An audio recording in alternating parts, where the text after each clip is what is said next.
ആഹാര സാധനങ്ങൾ നിങ്ങൾ ചൂടായ ആഹാര സാധനങ്ങൾ അതേപോലെ തന്നെ ഭക്ഷണ സാധനങ്ങൾ മൂടി വെക്കുക. അപ്പോൾ പിന്നെ പുറത്തു നിന്നുള്ള ഭക്ഷണങ്ങൾ, ജ്യൂസ്, ഐസ്ക്രീം, ഇങ്ങനെയൊക്കെയുള്ള പുറത്തു നിന്നുള്ള ഭക്ഷണങ്ങൾ മാക്സിമം ഒഴിവാക്കുക. ഇതൊക്കെയാണ് പ്രാഥമികമായിട്ട് പറയാനുള്ളത്. ബാക്കി കാര്യങ്ങൾ ഫസ്റ്റ് എയ്ഡിനെ കുറിച്ച് നമ്മുടെ ആര്യ സിസ്റ്റർ സംസാരിക്കുന്നതായിരിക്കും. രാവിലെ എഴുന്നേറ്റ് എന്താ ചെയ്യും? എല്ലാവരും സ്കൂളിൽ വരുന്നതിന് മുന്നേ നമുക്ക് പ്രാഥമികമായിട്ട് നമുക്ക് ചെയ്യേണ്ട കാര്യങ്ങളൊക്കെ ഉണ്ട്. അതൊക്കെ ചെയ്യുന്നുണ്ടോ? എല്ലാവരും ചെയ്യണം. രാവിലെ എഴുന്നേറ്റ് പല്ല് തേക്കണം, പിന്നെ ബാത്റൂമിൽ പോകണം, ടോയ്ലറ്റിൽ പോകണം, കുളിക്കണം, അങ്ങനെയൊക്കെയുള്ള പ്രാഥമികമായിട്ടുള്ള എല്ലാ കാര്യം. പിന്നെ നമ്മുടെ ഡ്രസ്സൊക്കെ ദിവസേന നമ്മളെ വാഷ് ചെയ്ത് വേണം ഉപയോഗിക്കാൻ. ഇപ്പം പല രോഗങ്ങളും നമുക്ക് പിടിപെട്ടുകൊണ്ടിരിക്കുകയാണ്.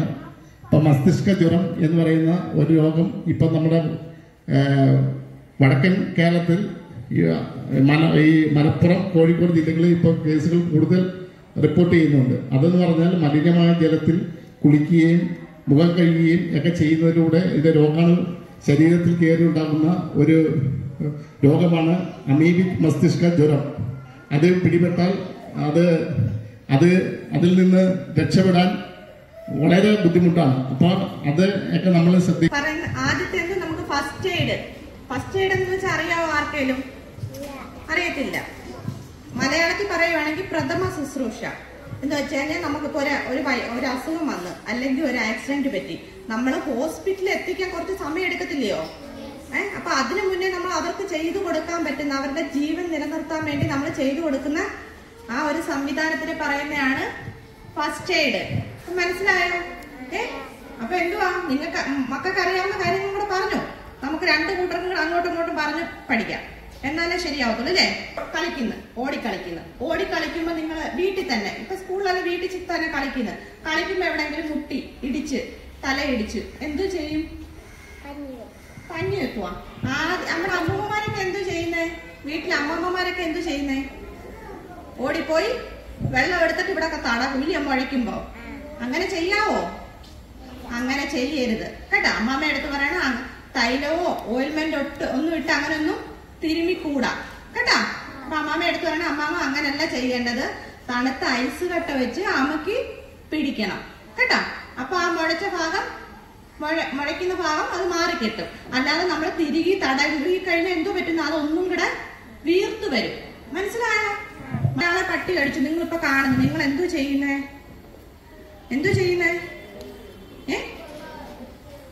ആദ്യമേ നമ്മൾ ചെയ്യേണ്ടത് എന്തോന്നറിയാവോ? ആ മുറിവ്, പട്ടി കടിക്കുന്ന മുറിവ് നല്ലതായിട്ട് സോപ്പും വെള്ളവും ഉപയോഗിച്ച് കഴുകണം. എത്ര മിനിറ്റ് കഴുകണം? 10 മുതൽ 20 മിനിറ്റ് വരെ നന്നായിട്ട് കഴുകണം. മനസ്സിലായോ? അപ്പൊ സോപ്പും വെള്ളവും ഉപയോഗിച്ച് നല്ലതുപോലെ കഴുകി വൃത്തിയാക്കിയതിനു ശേഷം നമ്മൾ പെട്ടെന്ന് തന്നെ ഹോസ്പിറ്റലിൽ പോകണം. ചില പണ്ടൊക്കെ അമ്മൂമ്മമാരൊക്കെ എന്തൊക്കെ ചെയ്യുമെന്നറിയോ? മുറിവ് കെട്ടിവെക്കും, അതിനകത്ത് മഞ്ഞപ്പൊടി ഉപ്പൊക്കെ ഇടും. അങ്ങനൊന്നും ചെയ്യരുത് കേട്ടോ. അപ്പൊ നിങ്ങൾ കാണുന്നവരടുത്ത് പറയണം, എത്രയും പെട്ടെന്ന് വെള്ളവും സോപ്പും ഉപയോഗിച്ച് നല്ലതുപോലെ കഴുകിയിട്ട് എന്ത് ചെയ്യണം? വാക്സിനുള്ള ഹോസ്പിറ്റലുണ്ട് നമ്മുടെ അടുത്ത്. ആ വാക്സിനുള്ള ഹോസ്പിറ്റലിൽ കൊണ്ടുപോയി ഇഞ്ചക്ഷൻ എടുക്കാൻ പറയണം കേട്ടോ.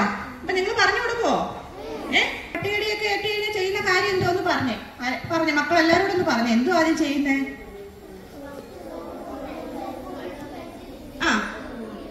സോപ്പും വെള്ളം ഉപയോഗിച്ച് എത്ര മിനിറ്റ്?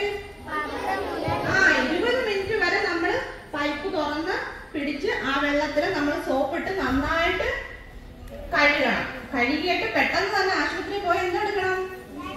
വാക്സിൻ എടുക്കണം. മെഡിക്കൽ നല്ല കുട്ടികൾ കേട്ടോ, എല്ലാം അറിയാം. പിന്നെ അടുത്ത നമുക്ക് എന്തു പറയാനുള്ളത്? അടുത്ത നമ്മൾ പറയുന്നത് പൊള്ളല്. ആരെങ്കിലും ഒക്കെ തീപ്പെട്ടി കത്തിക്കുവോ? വിളക്കൊക്കെ കത്തിക്കത്തില്ലയോ? അപ്പൊ കത്തിക്കുവോ? കത്തിക്കും. അല്ലെങ്കിൽ എങ്ങനെയെങ്കിലും പൊള്ളല് പറ്റുന്ന നിങ്ങൾ തീപ്പെട്ടി വേണ്ട, നമ്മളെ കൈ പൊള്ളി, നമ്മുടെ ഗ്യാസിൽ നിന്ന് നമ്മുടെ കൈ പൊള്ളി, എന്തുവാ ചെയ്യുന്ന എല്ലാരും? Very good. തണുത്ത വെള്ളം. തണുത്ത വെള്ളത്തിൽ പിടിച്ച് കൈ വെള്ളം ഒഴിച്ചോണ്ടിരിക്കണം. അന്നേരം അത് എത്ര മിനിറ്റ് ചെയ്യണം? നമ്മള് 15 മിനിറ്റ് വരെ തണുത്ത വെള്ളത്തിൽ കൈ പിടിച്ചോണ്ടിരിക്കണം. മനസ്സിലായോ? അപ്പൊ നമ്മള് പിന്നെ അമ്മൂമ്മമാരൊക്കെ എന്തോ ചെയ്യുന്ന വീട്ടില് നിങ്ങൾ കാണുന്നത് എന്തുവാ? പേസ്റ്റ്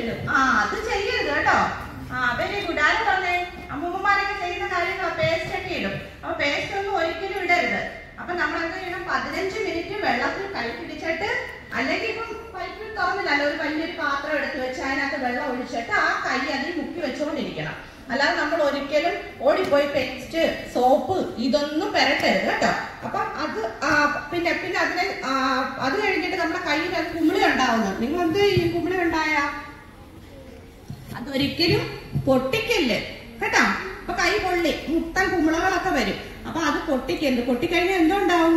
ഇൻഫെക്ഷൻ ഉണ്ടാവും. ഓയിൽമെന്റ് ഉണ്ട്, നിങ്ങൾക്ക് പറഞ്ഞാൽ മനസ്സിലാകാത്ത നിങ്ങൾ കൊച്ചു കുഞ്ഞുങ്ങളാണ്. സിൽവറെക്സ് എന്നും പറഞ്ഞൊരു ഓയിൽമെന്റ് ഉണ്ട്.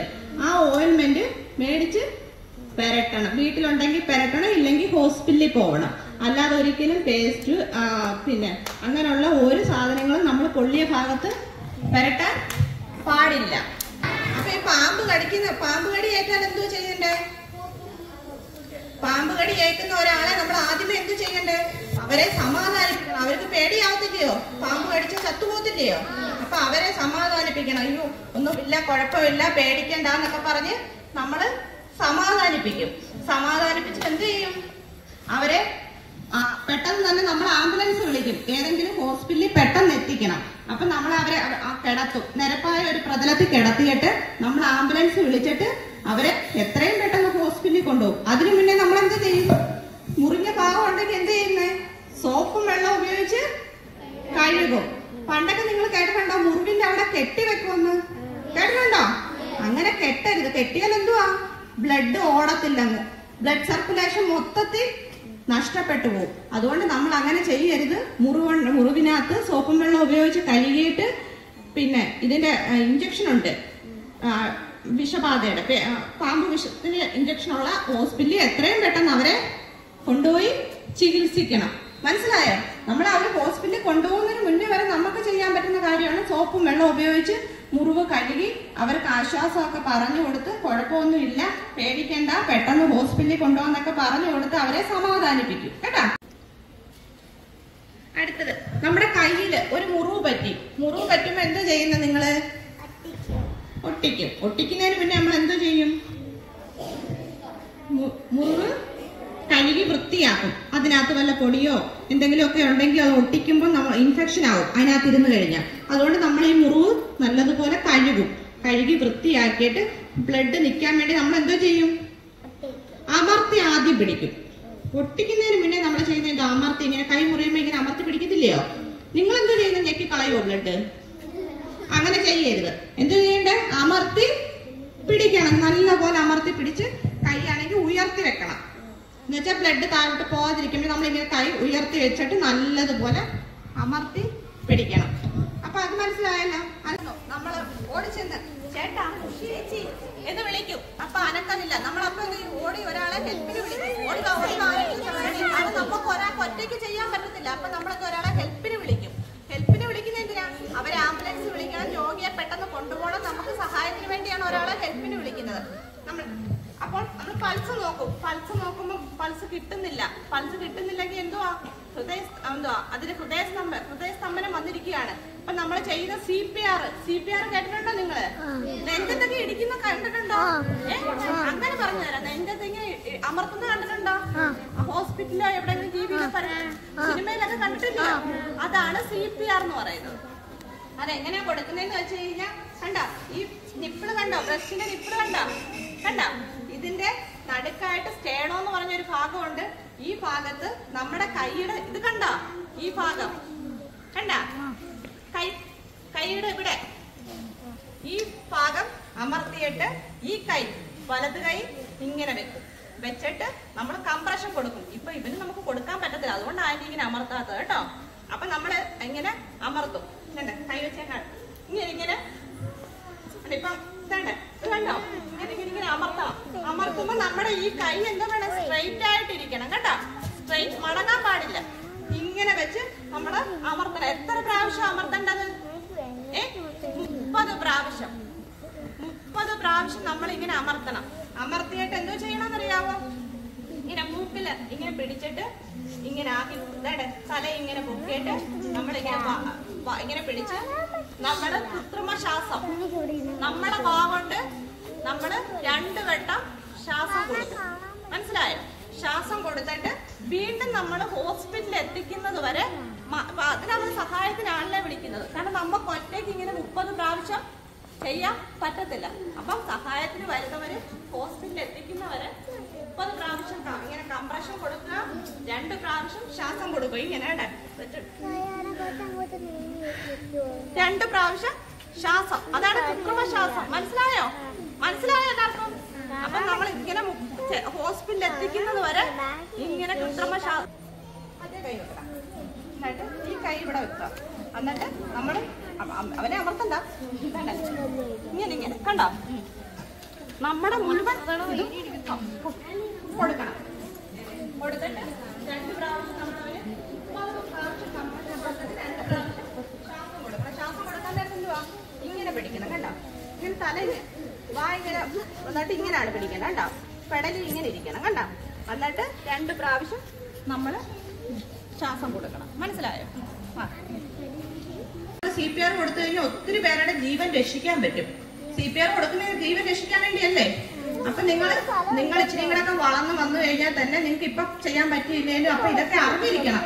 വീട്ടിലുള്ളവർക്കൊക്കെ പറഞ്ഞു കൊടുക്കാനും, നിങ്ങൾക്ക് എവിടെയെങ്കിലും ഇങ്ങനത്തെ കണ്ടീഷനൊക്കെ കാണുവാണെങ്കിൽ ചെയ്യാനും, അല്ലെങ്കിൽ ആരോടെങ്കിലും ഒക്കെ പറയണം, ഇങ്ങനെ ഞങ്ങളുടെ സ്കൂളിൽ ക്ലാസ് എടുത്തു വന്നു ഞങ്ങൾക്ക് ഇതൊക്കെ അറിയാം എന്ന് പറഞ്ഞു കൊടുക്കണം കേട്ടാ. പറഞ്ഞു കൊടുക്കുമോ?